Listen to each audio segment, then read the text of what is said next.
Salut! Alors aujourd'hui c'est une nouvelle vidéo budget. Je vous ai donné déjà pas mal de conseils autour du budget sur la chaîne. Et aujourd'hui j'avais envie de faire une vidéo un petit peu différente. C'est-à-dire qu'au lieu de vous donner des conseils sur ce qu'il faut faire, j'avais envie de vous dire ce qu'il ne faut surtout pas faire, les mauvaises habitudes que vous devez perdre, que vous devez arrêter. On va essayer de faire une vidéo courte et efficace où je vous cite les 15 points, les 15 habitudes que j'ai identifiées en discutant avec vous, également par mon expérience, les erreurs que j'ai faites dans le passé. Donc j'ai listé 15 habitudes à arrêter. Il y a deux parties. Il y a une partie qui concerne plus la gestion du budget, la gestion de l'argent, et une autre partie, la consommation. Et on va tout de suite commencer sur la partie qui concerne la gestion. Pensez à vous abonner à la chaîne en bas à gauche, à droite pour vous, de votre écran. Vous pouvez aussi me suivre sur Instagram où je poste très régulièrement des reels, des stories, des posts qui récapitulent un peu les points des vidéos et d'autres sujets. Alors on commence tout de suite avec le premier point qui est arrête de gérer ton budget en regardant tes comptes. Donc ça j'en ai déjà parlé dans les premières vidéos que j'ai fait sur le budget. Regarder ses comptes, ce n'est pas tenir un budget, puisque tenir un budget c'est avoir un prévisionnel des dépenses qu'on va faire, des dépenses qui vont tomber. Arrêtez de faire ça. À la place, servez-vous d'outils, de tableurs. J'en vends un sur ma boutique. Très pratique puisqu'il peut aussi être utilisé sur votre téléphone portable. Ça peut être aussi un carnet où vous faites votre petit tableau, etc. Deuxième habitude à tout de suite arrêter, c'est d'être irréaliste. Par exemple, lorsque vous estimez vos enveloppes budget, parce que j'utilise la méthode des enveloppes, donc chaque mois on estime une somme d'argent pour certains postes de dépenses, alimentation, loisirs, carburant, etc. Le piège, c'est d'être irréaliste, de se dire bah ce mois-ci pour 4 personnes je vais dépenser 200 € en nourriture, oh on va faire attention. Sauf que même en faisant attention, c'est irréaliste. Donc il faut vraiment partir de sommes réalistes en étudiant vos habitudes, et vous pouvez faire des efforts pour que ce soit un petit peu réduit, mais tout en restant réaliste. Troisième mauvaise habitude, qui est très similaire à la deuxième, c'est pour ça que je l'ai dit l'une après l'autre, c'est le fait d'être trop optimiste. Après c'est pas pareil je trouve, être irréaliste et être trop optimiste. C'est pour ça que j'ai cité les deux. Être trop optimiste, c'est super dur à dire, dans le sens où on se dit non, mon chauffe-eau ne tombera jamais en panne, non, ma voiture ne va pas tomber en panne, non, je n'aurai jamais de travaux à faire pour la maison, donc je ne budgétise aucune enveloppe épargne pour ça, je n'ai pas de fonds d'urgence, voilà, non, faut pas être trop optimiste, hein, au bout d'un moment... ça arrive de rouler 5 km/h trop vite et de se prendre un PV. Voilà, les imprévus existent et on peut les prévoir. Quatrième mauvaise habitude, c'est de compter uniquement les dépenses mensuelles dans ses charges du mois. Parce que toutes les dépenses ne sont pas mensuelles. Alors, certaines personnes ont tout mensualisé, donc là il n'y a pas de souci. Mais par exemple, si vous avez la taxe foncière que vous payez annuellement, ou certains abonnements que vous payez annuellement et non pas mensuels. Personnellement, j'en ai puisqu'ils étaient moins chers en abonnement annuel. Donc je me suis dit, je préfère voilà, bien gérer mon budget. Moi, je vais mensualiser tout de mon côté et au moins, ça me coûte un petit peu moins cher en abonnement annuel. Mais ce n'est pas le cas pour tous les abonnements. Il faut vraiment comparer. Dernièrement, j'ai pris des abonnements pour des magazines pour les enfants et à ma grande surprise, parce que c'était très rare de voir ça avant, le mensuel était moins cher que l'annuel. Donc j'ai pris en mensuel et la raison, je pense que c'est parce que le mensuel se reconduit automatiquement. Et comme les gens souvent oublient d'arrêter les abonnements, eh ben ils sont gagnants. Cinquième mauvaise habitude, c'est confondre les charges variables avec les charges fixes. Donc les charges fixes, c'est ce qui tombe tous les mois, le loyer, l'électricité, voilà ces charges-là. Et les charges variables, ça va être le fait de, de mettre de l'essence dans votre voiture, de vous acheter à manger, d'aller au cinéma. Et parfois, on confond les deux. On met les charges fixes dans les variables ou les variables dans les fixes, Personnellement, ça m'est arrivé dernièrement, c'était pour la cantine des enfants, où il y a le périsco et la cantine. Donc c'est une somme que je paye tous les mois en fin de mois, enfin en début du mois pour le mois précédent. Et c'est une somme qui était assez fixe parce que je payais toujours, on va dire, allez, à 50 € près la même somme, ce qui est quand même une variante. Donc je l'avais mis dans les charges fixes et à la fin du mois, à chaque fois, je rectifiais. Mais je me disais, ça me convient pas parce que les charges fixes, c'est fixe. Et là, t'es en train de modifier le montant tous les mois. Donc il y a un souci. Et donc ce que j'ai fait, là maintenant, je me mets une enveloppe cantine au niveau de mes charges variables en début du mois. Voilà, je projette une certaine somme. J'essaye de mettre un tout petit peu plus pour être sûr que ça rentre dans l'enveloppe. Et puis dès que je connais le montant, je le note comme une dépense. Et puis si c'est un peu moins, bah tant mieux pour moi. Ça sera des économies en plus.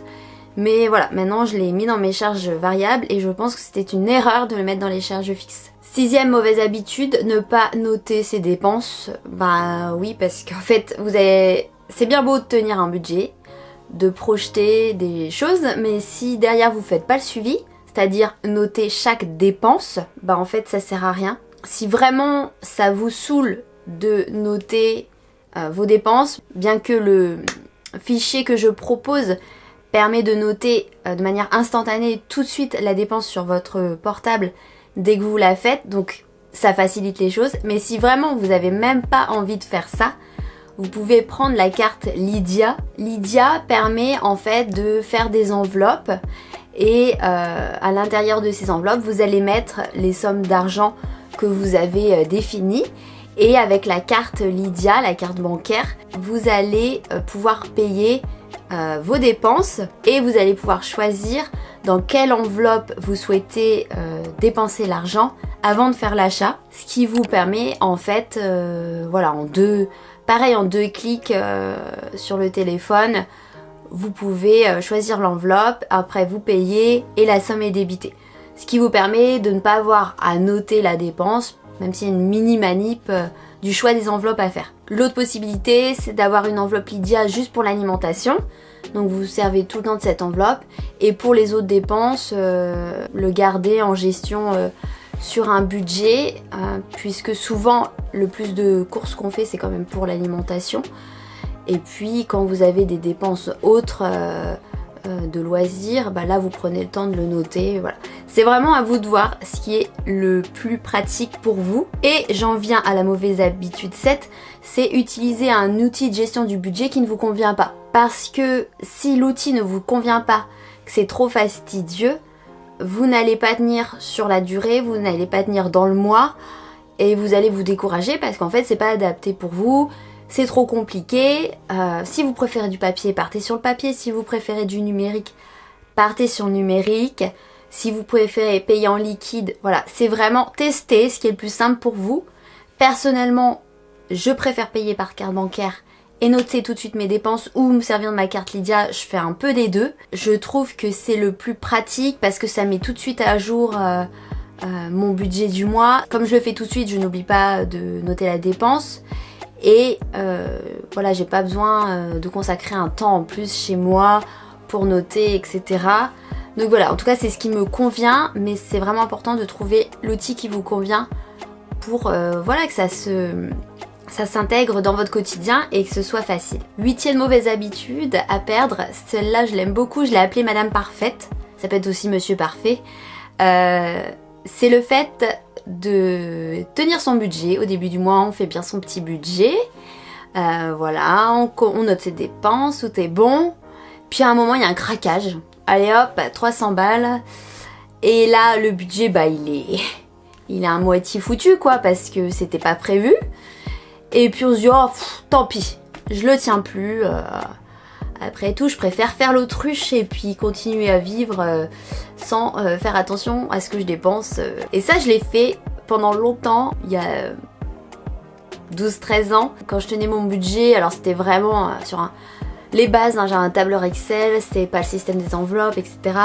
Et le nombre de fois où je craquais et après, bah en fait je tenais plus le budget, je préférais pas savoir à combien j'en étais.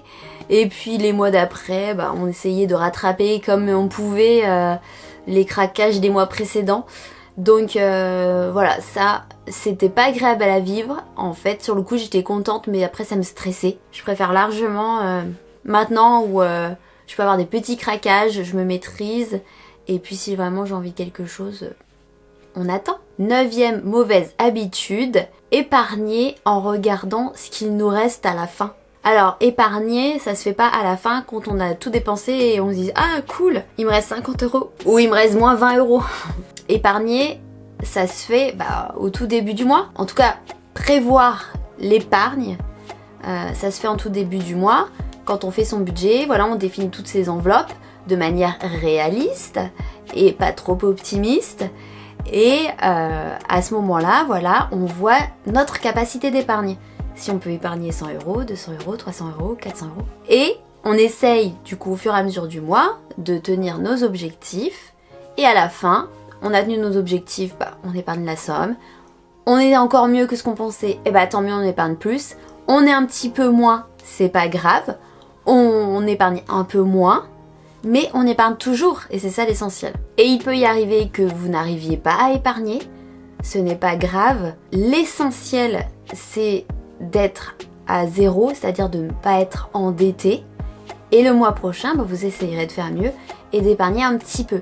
Et un petit peu, c'est vraiment toujours mieux que rien. 10e mauvaise habitude, c'est de vider son compte courant à la fin du mois. Comme j'ai dit dans les premiers points, on ne gère pas son budget en regardant ses comptes, parce que ce n'est pas du budget, c'est juste la gestion de dépenses. Et le fait de enlever tout l'argent à la fin du mois et de le mettre sur un autre compte comme si c'était ce qu'on avait réussi à épargner, c'est pas une bonne idée. Parce que c'est quand même rare qu'il n'y ait plus aucun prélèvement qui tombe les mois d'après et qui concerne des dépenses antérieures. Ce que je veux dire, c'est que votre compte courant ne reflète pas forcément votre budget du mois. Il reflète les allées et venues de l'argent, les choses que vous avancez, les remboursements que vous percevez. Enfin, c'est vraiment un fonds de roulement, le compte courant, qui permet de tout gérer. Mais ce n'est pas un endroit qu'on vide. Il y a toujours un minimum de trésorerie, comme dans une entreprise, qui permet de faire vivre la famille, voilà, de gérer le tout. L'idéal, c'est de laisser une somme. Alors, cette somme dépend bien évidemment des revenus que vous percevez. Je dirais que 1000 €, c'est pas mal. Ça permet de bien anticiper. 500, c'est mieux que rien. Après, plus vos revenus sont élevés, plus cette somme de fonds de roulement sur votre compte courant va être important. Parce que plus les revenus sont élevés, plus on dépense, plus on a plus on avance d'argent pour des frais, etc. Donc c'est logique après qu'il y ait plus de prélèvements qui soient faits. 500 à 1000 €, c'est déjà pas mal. On entre maintenant dans la partie consommation, les 5 mauvaises habitudes de consommation que j'ai recensées. 11e mauvaise habitude, c'est faire du lèche-vitrine. Lèche-vitrine, ça comprend aussi naviguer sur les sites web, en regardant les dernières collections de vêtements, etc.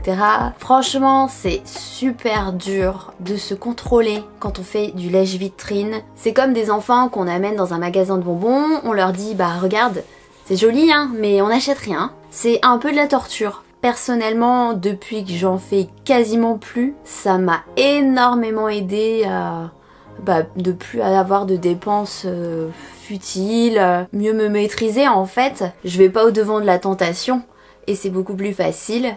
Ça n'empêche pas qu'on peut le faire de temps en temps, mais attention, prévoyez une petite enveloppe d'argent où voilà, vous savez que vous pouvez dépenser 50, 100 € si vous craquez. Mais donnez-vous des limites. 12e mauvaise habitude, c'est de ne pas comparer avant d'acheter quelque chose. Alors ça dépend quoi, mais il y a quand même énormément de produits que l'on peut comparer sur différents sites web, dans différents magasins, avant de les acheter. Je cherche aussi toujours, quand j'achète quelque chose sur internet, s'il y a une réduction en cours qui existe. Et franchement, le nombre de fois où j'ai trouvé des réductions, où j'ai trouvé l'article moins cher, ou que je l'ai trouvé en seconde main en super état, et ça m'a fait gagner énormément d'argent toutes ces années où j'ai pris le temps de comparer. Et surtout quand on compare, ça nous permet aussi de ne pas faire de dépenses impulsives. C'est-à-dire qu'on va attendre. En fait, tout ce temps où on va comparer, on va attendre. Puis parfois on va lire des avis, des commentaires, et puis on se dit en fait je sais pas si je vais l'acheter. Et le fait de mettre de la distance, d'attendre, ça aide énormément à se maîtriser et à maîtriser notre envie. 13e mauvaise habitude, payer en plusieurs fois ou à crédit. Les cartes en débit différé, c'est non, archi non. Trop compliqué à gérer au niveau budget et aucun intérêt. On dépense l'argent que l'on a sur le moment. Si vous avez envie de vous acheter quelque chose, vous épargnez pendant plusieurs mois et ensuite vous l'achetez. Mais on ne paye pas en plusieurs fois, on ne fait pas de crédit, sauf exception bien sûr, une maison, une voiture, il y a des sommes d'argent voilà, où on n'a pas le choix. Dans l'idéal, vraiment essayez de comparer, de trouver moins cher et d'anticiper les dépenses pour avoir le temps d'économiser. 14e mauvaise habitude, c'est le fait de manger ce qui nous fait envie et non pas ce qui est déjà dans notre frigo ou qui va périmer. Parce que parfois on a le frigo plein et on passe devant le McDo et on se fait un McDo parce que la flemme, parce qu'on a envie. Quand on ouvre le frigo, on peut avoir envie de manger certaines choses et avoir sous le nez des choses qui périment le lendemain. Eh bien non, il faut vraiment se contrôler, pareil, parce que la nourriture que vous mettez à la poubelle, c'est de l'argent que vous mettez à la poubelle, c'est des euros, sans parler du point de vue écologique, etc. Mais c'est des euros à la poubelle. Et ça, c'est une habitude que j'ai prise il y a des années quand j'avais fait une formation sur le zéro déchet. À la base, eux, c'était le fait de ne pas gâcher de nourriture. Et donc, ils nous avaient cité cette phrase de quand on ouvre son frigo, on ne se dit pas qu'est-ce que j'ai envie de manger, on se dit qu'est-ce que je dois manger, qu'est-ce qui est prévu que je mange. 15e et dernière mauvaise habitude, alors ça c'est une habitude voilà, de consommation mais surtout un peu mindset, c'est le fait de penser que nos envies sont des besoins. Et c'est vrai que dans le monde dans lequel on vit, où les publicitaires nous donnent l'impression que toutes les choses qu'on voit sont des besoins et non pas juste des petits plus qui font plaisir, mais qui ne sont en réalité pas du tout des besoins. Et c'est à nous de faire le travail de... Voilà, est-ce que c'est un besoin ou est-ce que c'est une envie? Après, on a le droit d'avoir des envies. Il faut savoir contrôler ses envies et parfois les repousser à plus tard quand on aura le budget pour se l'offrir. Voilà, c'est la fin de cette vidéo. J'espère qu'elle vous a plu. N'hésitez pas à mettre un pouce si c'est le cas, ça permettra de me soutenir et puis on se retrouve très bientôt la semaine prochaine pour une nouvelle vidéo. J'espère que vous êtes contents de ce nouveau petit rythme de une vidéo par semaine que j'essaye de reprendre et puis on se donne rendez-vous tout de suite sur Instagram ou à la semaine prochaine. Salut!